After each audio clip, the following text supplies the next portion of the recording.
Hi guys, and in today's video I'm going to show you the basics of challenge mode.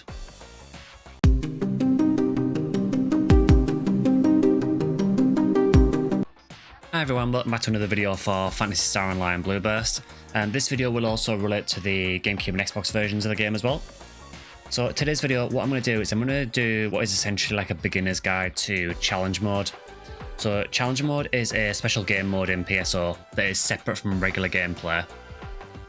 And it's basically, as the name suggests, it is a series of stages that have certain restrictions on them. And when you clear those stages, you can get rewards which you can transfer over to your normal gameplay. So the first thing we just need to quickly cover is how you actually access challenge mode. Now on Blue Burst at least, you access it from the lobby counter. On GameCube and Xbox, I believe when you create a game, there is an option to create a challenge mode game, and in GameCube and Xbox you can do challenge mode offline as well, and it will have slightly different rewards. For online though, you basically just want to go to the counter here, go to organize party and create a party, or join obviously if you're joining one. You want to select either episode 1 or episode 2, because challenge mode doesn't exist in episode 4. So you may still be able to make a game from episode 4, but you want to make an episode 1 or 2 game. So in this instance, let's make an episode 1 game. Party name can be whatever you want. Password, if you want one, sure. Then this is where you want to look at. So you want to look at play mode. So in play mode, this has normal, challenge, battle, or one person. So normal is your regular gameplay. One person is the single player scaled version where the enemies are a bit easier. Battle is your PvP mode. And challenge is what we're focusing on today, so just select challenge. And then difficulty, it doesn't matter because challenge has its own difficulty anyway. Select registration. Now, for the purposes of this video, what I'm going to be doing is I'm probably going to be playing a bit of footage in the background of some challenge mode runs that we've done recently. The reason for that is because challenge mode is not something you can do single player. So you need to be able to have, I believe you need at least 2 people. I would recommend at least 3 or 4. What I'm going to do is I'm basically going to go through what challenge mode actually is, what the restrictions are, why you might want to do it, and just some basic strategies for helping you get through it, because as a first time through challenge mode you might find it quite difficult. So first of all, what exactly is challenge mode? So if I go to the quest counter here while I'm in a challenge mode game, so it says you need at least 2 players to play challenge mode, and it won't actually let me accept, so that's what I mean, you cannot physically start a stage. If you have at least 2 people though, this will give you the option to start a stage. When you first start, you will only be able to do stage 1, and you can pick either episode 1 or episode 2. They are separated off so that if you complete a stage in episode 1, you can't then start the next stage in episode 2. Your progress is linked between the episode 1 stages, and the episode 2 stages are separate. The reason for that is because you actually get different rewards for completing both of them. So the way challenge mode works, you basically get warped down to a stage, and each stage will have multiple areas, and an area will be a run through an area of PSO, and each area will be a new instance of that. So as an example, if we take the cave challenge mode stages, the first stage of challenge mode for caves will be multiple areas of Cave 1. So you'll just do multiple instances of Cave 1. For Forest, it is just Forest 1, Forest 2, and the Dragon. But what you'll find is that the stages are split up a lot more. So the way they are split up, in Episode 1, there are 9 stages. And in Episode 2, there are 5 stages.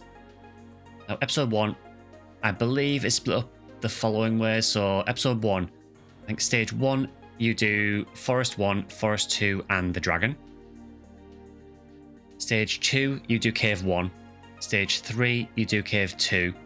Stage 4, you do Cave 3 and Derole. Stage 5, you do Mine 1. Stage 6, you do Mine 2 and Volopt. Stage 7 is Ruins 1. Stage 8 is Ruins 2. And Stage 9 is Ruins 3 and Darkfalls. And just as a note, Darkfalls is treated as normal difficulty, so you don't fight the final phase of Darkfalls. For Episode 2, it's a lot simpler. So for Episode 2, Stage 1 is just Temple and Barbara. Stage 2 is via spaceship and Gold Dragon. Stage 3 is various areas of Central Control Area and Galgriffin. Stage 4 is Seabed and Olga Floor. And Stage 5 is actually Control Tower with Epsilon at the end. So that's how it's made up. Now, why would you want to do challenge mode? And then we'll get onto what it actually involves. So, why might you actually want to do challenge mode? So the main reason that people run challenge mode, apart from it just being a very different game mode, is it is the only way outside of trading to get what are called ES weapons. ES weapons are 12-star weapons. They typically start off very, very weak, but they usually have a very high grind limit. And they are unique because they are the only weapons in the game that you have the ability to add specials to. So this is an example of an ES weapon here. So you can see it has a red name. The other advantage of ES weapons is you can actually name them as well. So I believe there's a limit of about 8 characters, but you can actually name the weapon. So in this instance, I've got Kamakuri Slicer. And you can see it grinds to 140. This is actually quite low for a challenge mode weapon. Some of them go over 200. But you can add different specials to them as well. Now there is more to that. To add specials, you actually need to do a little side quest in the Gallon Shop quest, which involves doing some of, it's either East or West Tower. Go and look at my Gallon Shop guide for that, and I do show you the side quest involved for that. But once you've done that, you'll be able to add specials to your S-rank weapons. S-rank weapons is just another name for ES weapons. They tend to be used interchangeably. So what these are, they look like basic weapons. Some of the episode 2 ES weapons are based on special weapons. So for example, the ES needle looks like a spread needle. The ES swords look a bit like a Masashi, for example. But the big factor that you want these weapons for is the fact that you can add specials to them. And also the specials are unreduced. So this means that there are some really nice combinations that you can do. So for example, this slicer has Hell. So it's unreduced Hell on a slicer, which means I have unreduced instant kill against 4 targets at a time from range.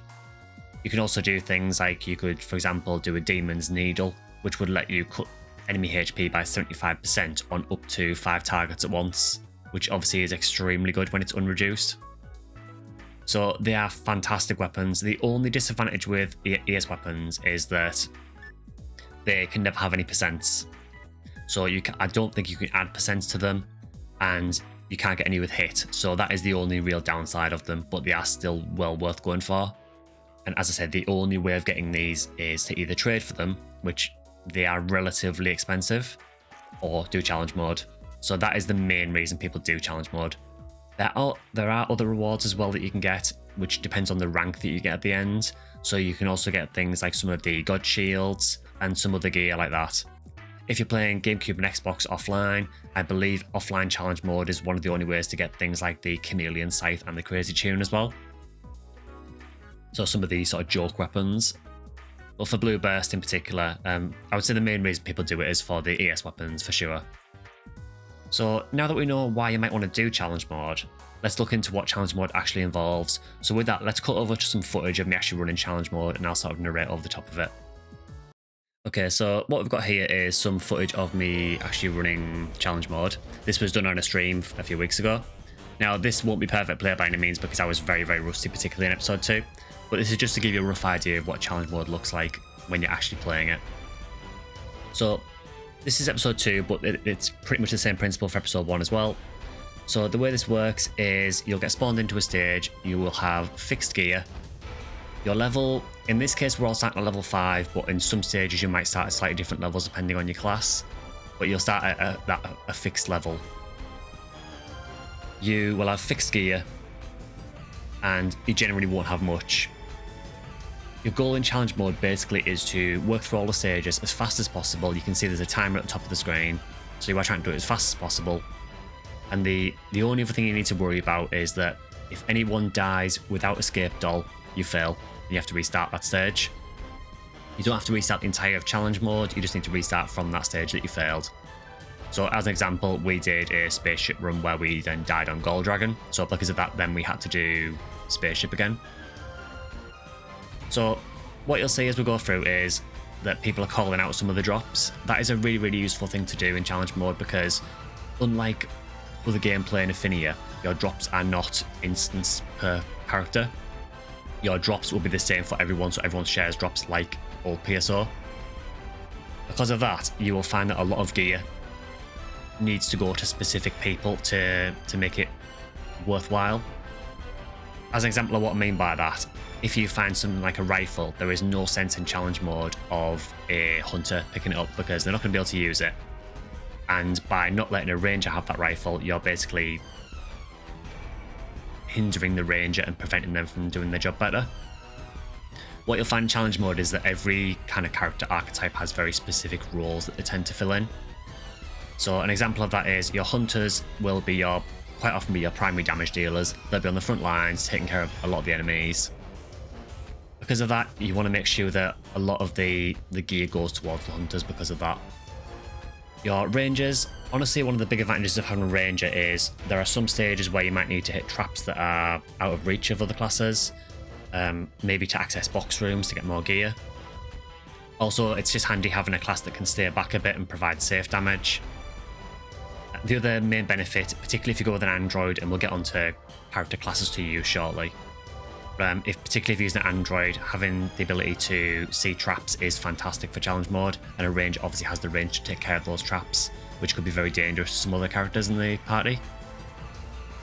Your force, obviously as a force, your role is kind of split. So, and it does depend a little bit on whether it's episode 1 or 2 as well.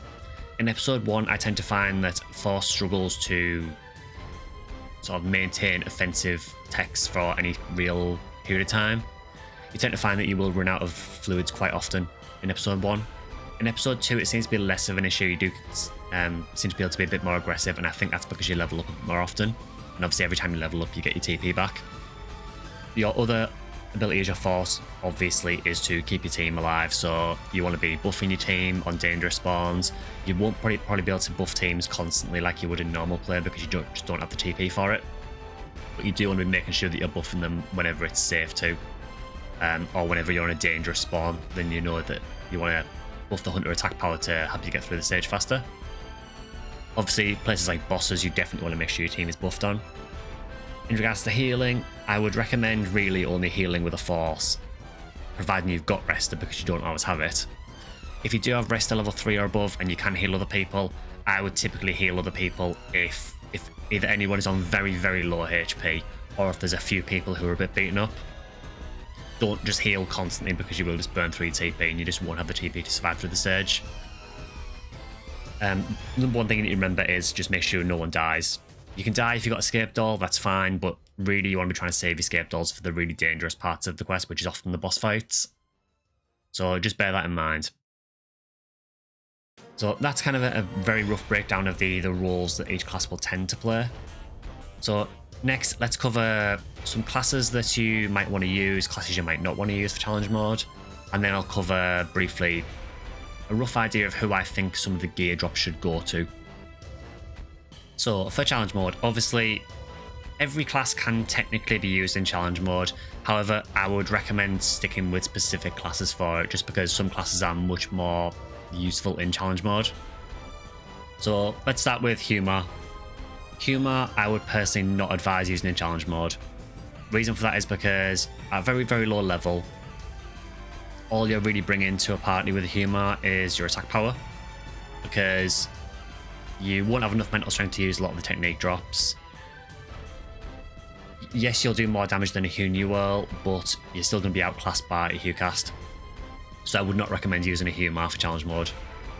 If you want to use one, I'm not going to stop anyone from using them, but if you want characters that will make challenge mode a bit easier to do, then definitely stick with the ones I'm probably going to recommend.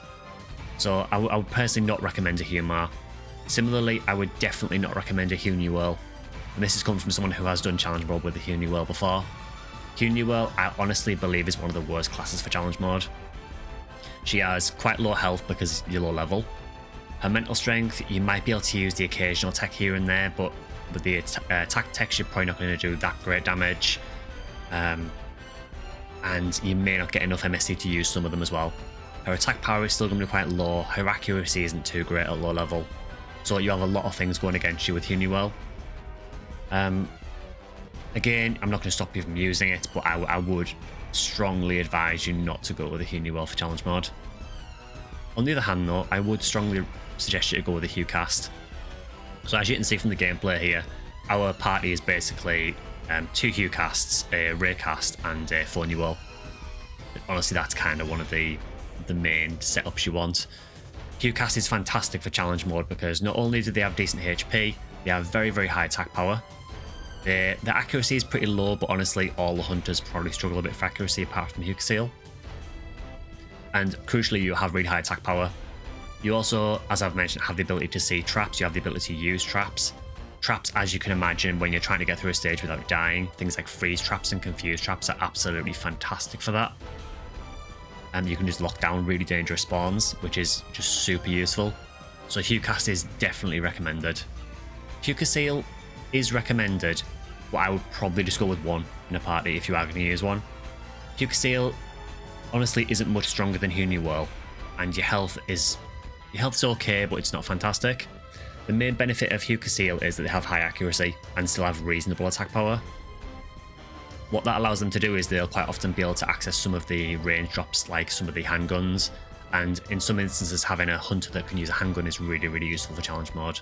It's also a class that can then trap shoot, so you can detonate your traps a lot faster than a Hue cast potentially, because a Hue cast might struggle to get the accuracy to use a handgun to be able to detonate their own traps. It also helps to have another class that can just shoot traps that are on the map as well. So Hue Seal is generally quite useful. I would personally, if you are going with 2 hunters, I would probably go with either 2 Hue casts or go with 1 Hue cast and 1 Hue Seal. I probably wouldn't run 2 Hue Seals, although again it is totally doable. If we move on to ranges, so Raymar and Raymal, kind of similar issues to Humar and Hunuel, honestly. The only advantage you've got is you have the range, so you can play a little bit safer, I guess. Now, again, with Raymar and Raymal, you are going to struggle to use some of the technique drops. You might be able to use a couple of them, but not too many. So I would generally avoid using Raymar or Raymal for challenge mode. Raycast is fantastic. So Raycast, again, pretty high health, pretty high attack power, honestly. Decent accuracy because they're a ranger. Ability to use traps, ability to see traps. They basically have they're an all-round package, basically. They are fantastic for challenge mode. They are very, very useful. Similarly, Seal is useful for challenge mode because, again, you've got the ranger benefits of being able to sit back. You can see traps, so you can make the room safe for the hunters and the forces.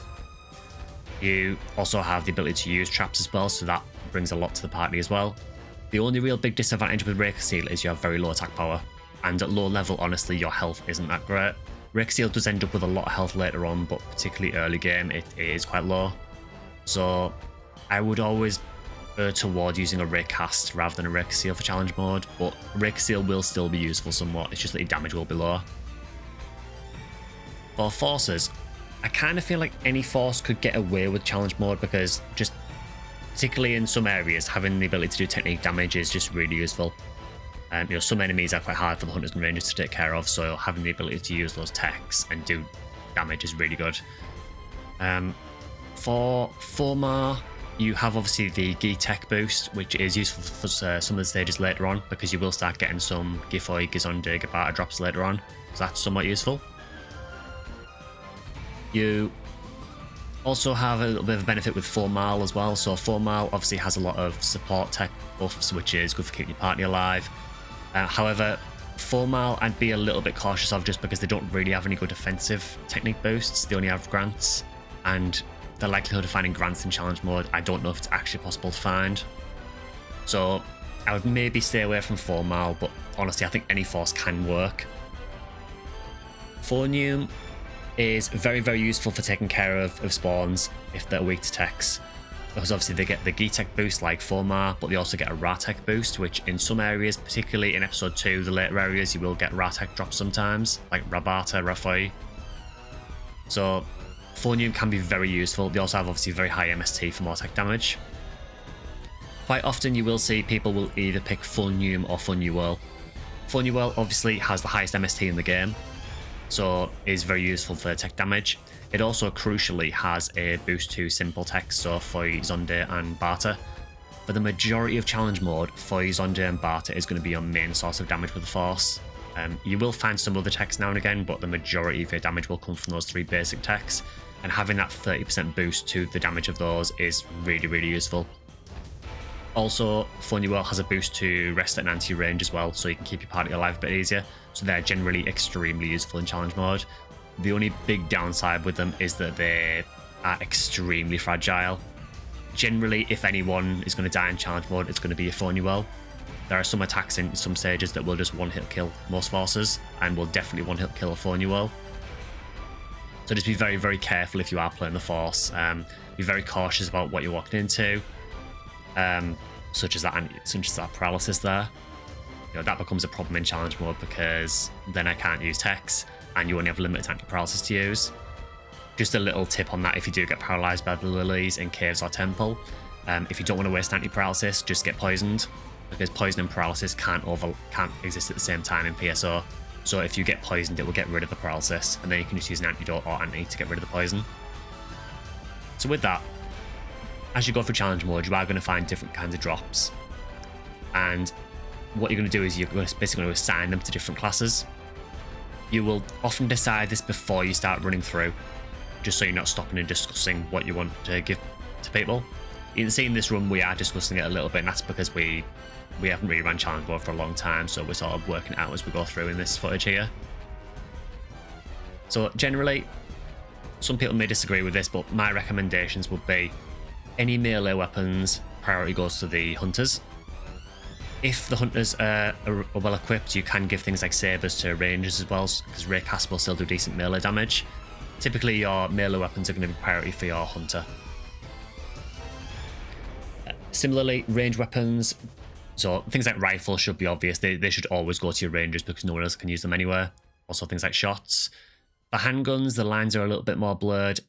I would say that if you're on a stage where you think a hunter can benefit from using a handgun, then I would say the priority is maybe with the hunters, because having a Hucast with a high attribute handgun can be really useful, sometimes more so than the ranger having it.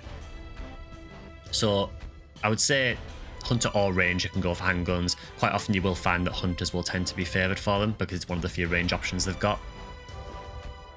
Obviously all force weapons should go to the force.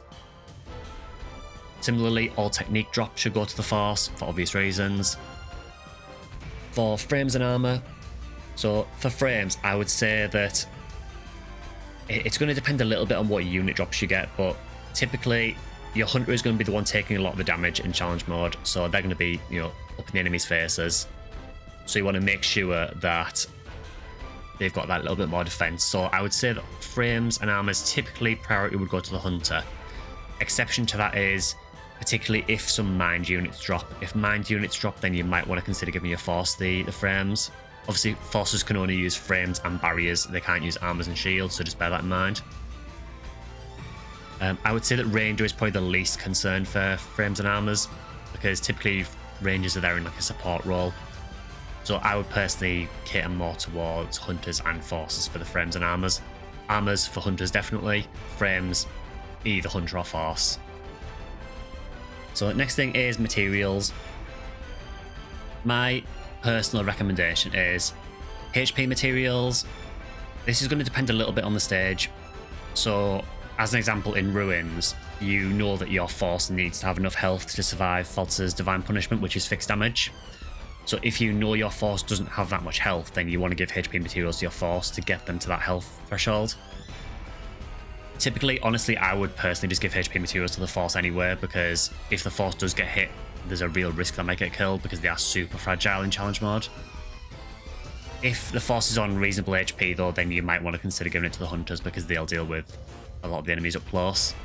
TP materials obviously should always go to the forces. You might be thinking TP materials. TP materials do drop in challenge mode. You can get them outside as well in certain quests, but they don't actually drop. But in challenge mode, they exist as drops as well. So HP materials, TP materials, I would probably prioritise the force, particularly for the TP materials. Power materials, I think should pretty much always go to the hunter. If you've got a hunter, a Hucast and a Hucaseal, I would probably just go for the Hucast. Just a little note there, for that trap that appears there in Temple, make sure the force doesn't go first, because that trap will probably one-hit kill the force. Defense materials, you might think Force, but honestly, I would probably give defense materials to Hunter. Again, because they're going to be one of the ones in the firing line of a lot of the melee attacks, so they might need the defense a bit. If you're worried about how much damage your Force is taking, you could potentially give them to the Force as well, but I'd probably lean towards Hunter for defense materials. My materials obviously should go to the Force. Evade materials, I would probably give to the Hunter. Because again, they're going to be close to a lot of the enemies, so there's a chance the enemy's going to hit them. If they've got higher evade, there's more chance they'll block and not take damage.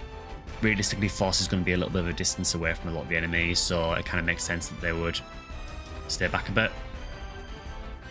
So again, if you are worried, you could always give them to your Force if you wanted to, but I would probably prioritise Hunters for evade materials.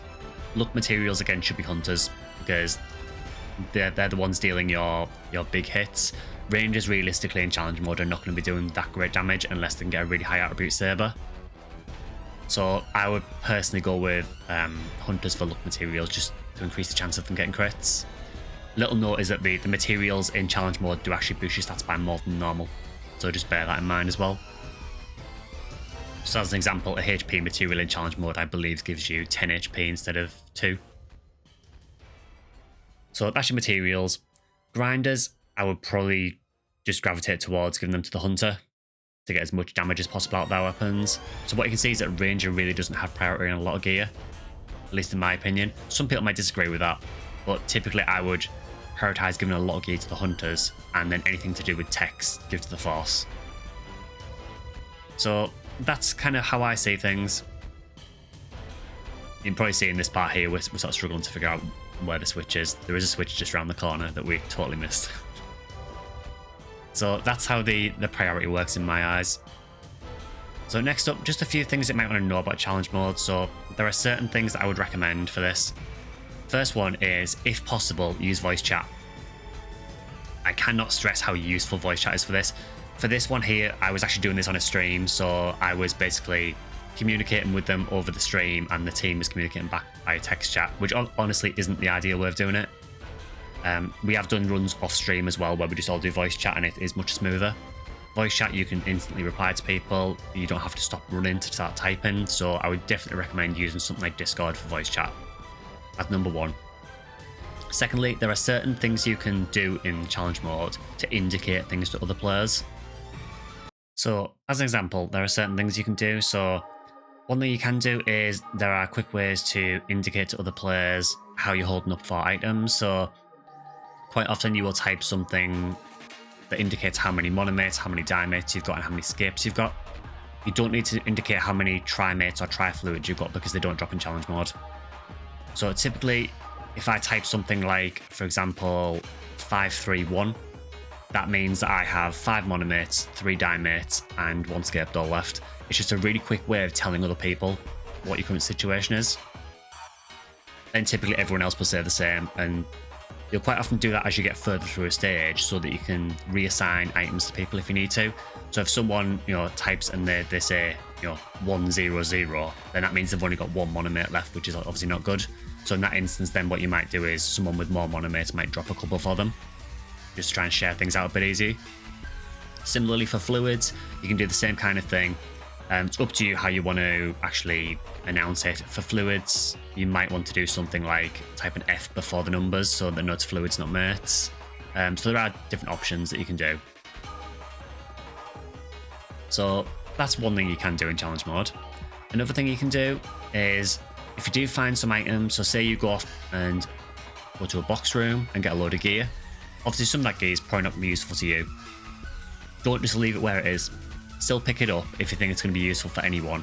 And then what you can do is, while people are fighting in a room, you can go to the next door and then drop everything at the door. What that means then is that when people have finished fighting that room, they'll naturally run out of that room, past those items, and they'll check them as they run past. So that is an option. Also, don't do what I just did there. I ran ahead too much there with a force and I almost died because of it. So don't do that. If you're the force, stay back. So that is one thing you can do. Another thing you can do is you can actually use symbol chat as well to denote certain things. So it's kind of hard to explain, but basically you can use symbol chats to kind of tell people your intention. So, for example, if you've got a room where there are 3 different exits and you don't know which way to go, but someone runs out of one of the rooms and does the hi symbol chat, that will probably mean in that instance, this is the way, or follow me. Similarly, if they do a bye symbol chat, that will sometimes mean go the other way. Like, in other words, split up. So they're trying to tell you where to go without typing it. It's just a faster way of doing it. In that instance there, we were just saying hi to each other. So you will find that occasionally people will say the hi symbol chat to basically encourage people to follow them, or they'll say bye to encourage people to go a different way.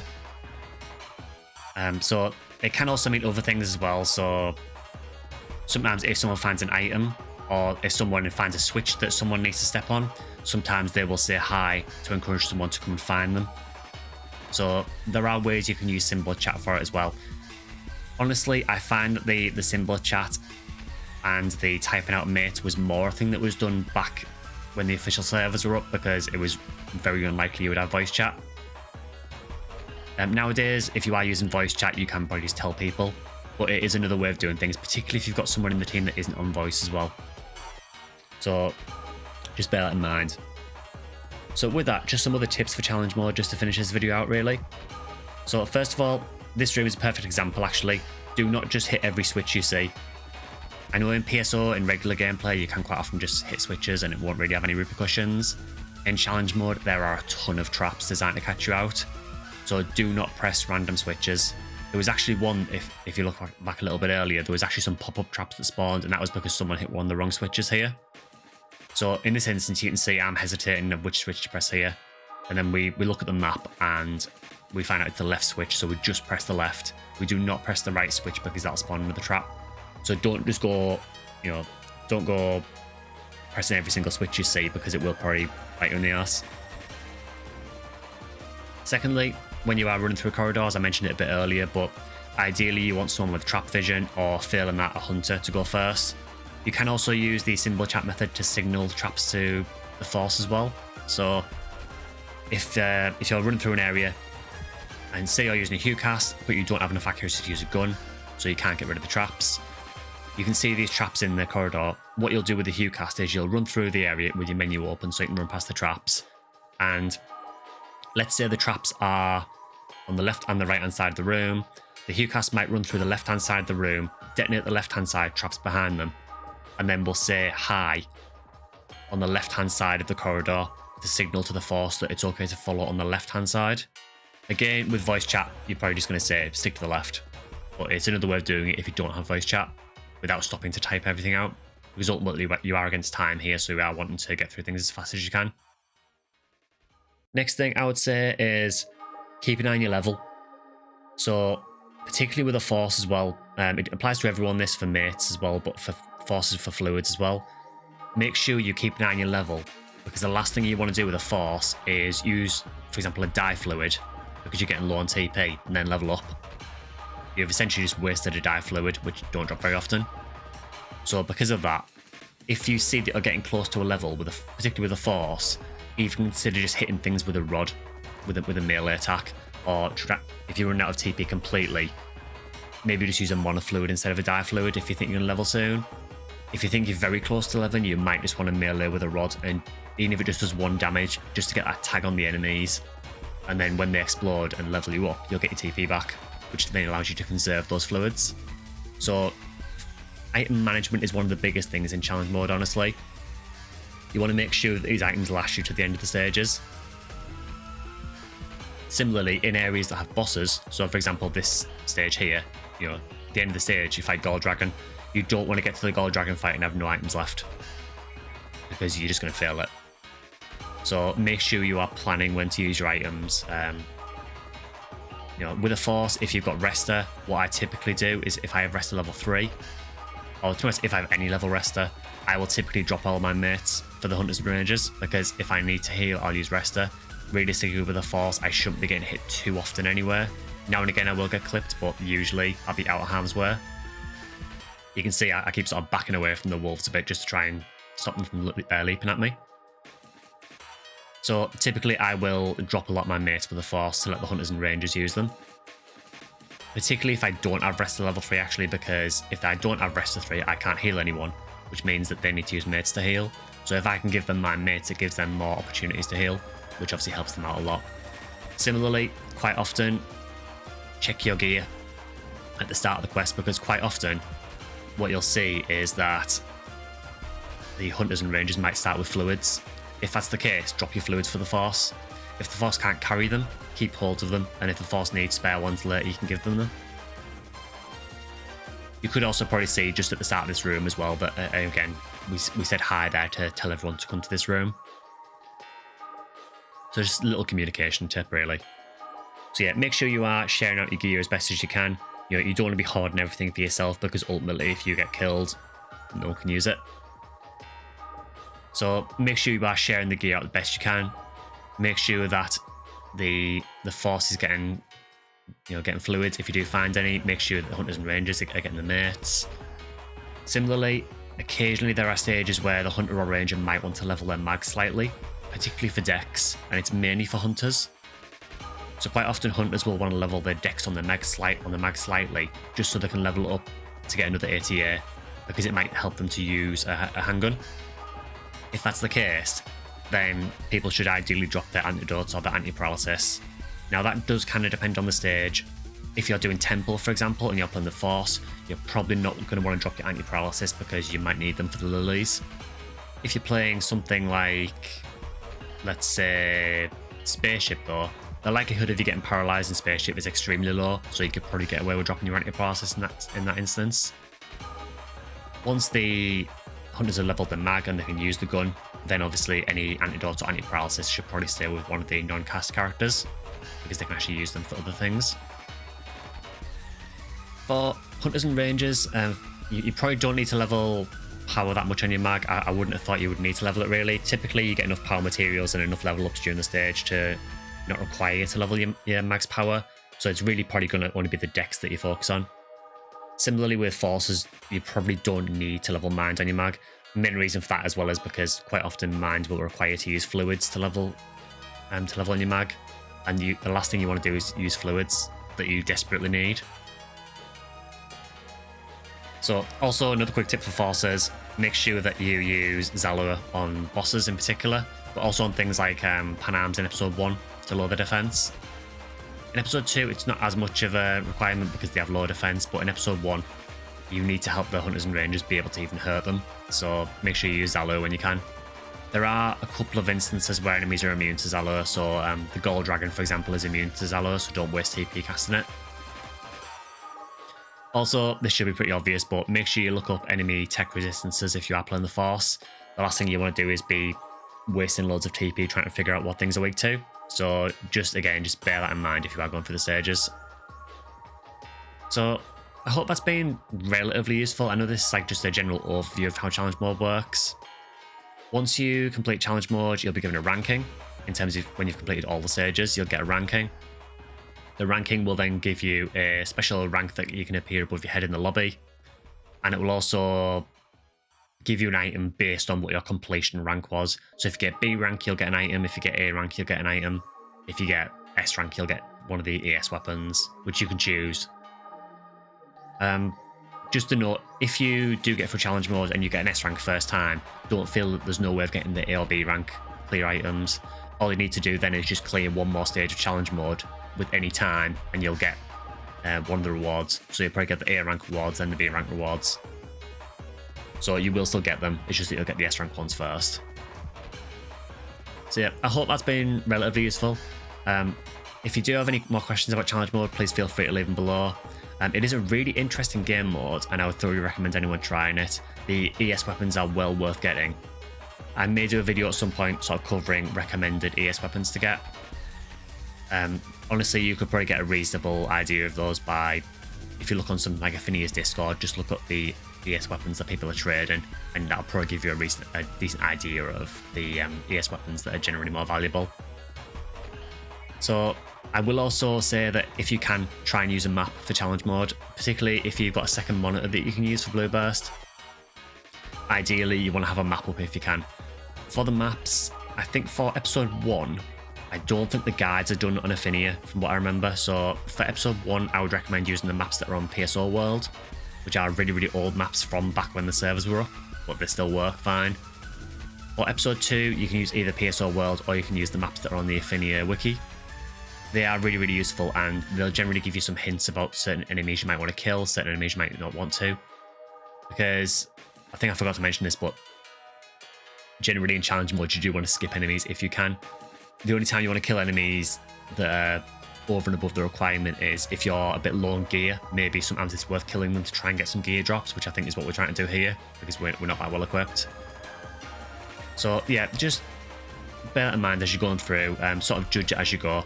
If you run through a corridor and a Garan spawns and the door at the end is open, then ignore that Garan's. You know, there's no need to try and risk fighting a dangerous enemy like that when you can just ignore it. So just judge it as you go through. Yeah, I'll end this one there. As always, if you have any questions about challenge mode, just leave them in the comments below. I will try and answer whatever I can. I'm not going to do stage by stage guides on challenge mode at least yet, because the simple reason is I don't think I'm qualified to do it. I don't have enough experience with challenge mode to give you like a stage by stage guide, and the fact is there are probably people who've done it already, and the Affinia wiki will tell you a rough guide of how to do it anyway. So I doubt there'll be stage by stage guides, but this is more just like a general overview for anyone who might be considering challenge mode for the first time, or maybe doesn't know how the game mode works. Yeah, hope it's been useful. If you have enjoyed it, please consider leaving a like or a subscribe.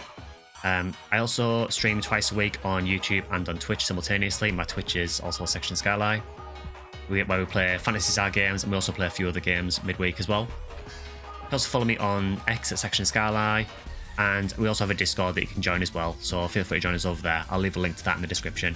We do also occasionally play challenge mode off stream as well, so feel free to join us for any runs if you want to. Yeah, hope that's been useful, and I'll see you guys in the next one.